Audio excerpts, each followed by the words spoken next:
रायपुर गांव में रात के सन्नाटे में छम छम की आवाज़ आती थी और सभी गांव वाले डर जाते थे।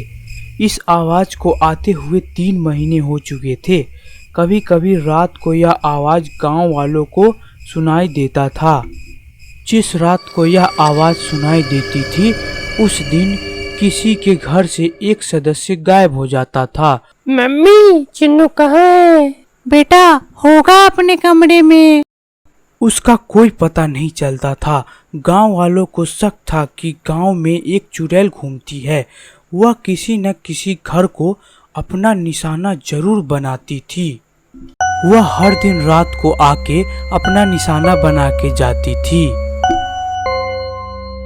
अगर किसी की खिड़की खुली रह जाए तो उस घर से कोई न कोई गायब हो जाता था। कोई आदमी या बच्चा होता था। गांव वालों में बहुत दहशत थी। रात होते ही सब अपने खिड़की दरवाजे बंद करके सोने चले जाते थे। इस दहशत के कारण गांव वाले गांव छोड़कर जाने का मन बना रहे थे।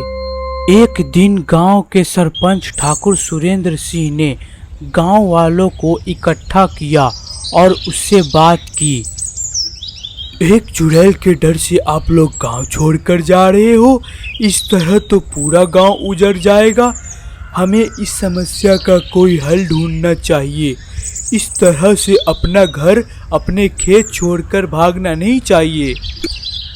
सरपंच जी, हम में से कईयों ने अपने परिवार के सदस्य खो दिए हैं। अब तो पानी सर के ऊपर हो गया है। आप कुछ कीजिए वरना हमें तो जाना ही पड़ेगा। हरिया, घबराने से कुछ नहीं होगा।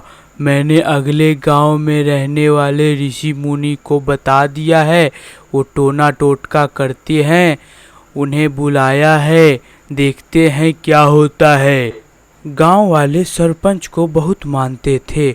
सबने उनकी बात का समर्थन किया और ऋषि मुनि को आने का इंतजार किया।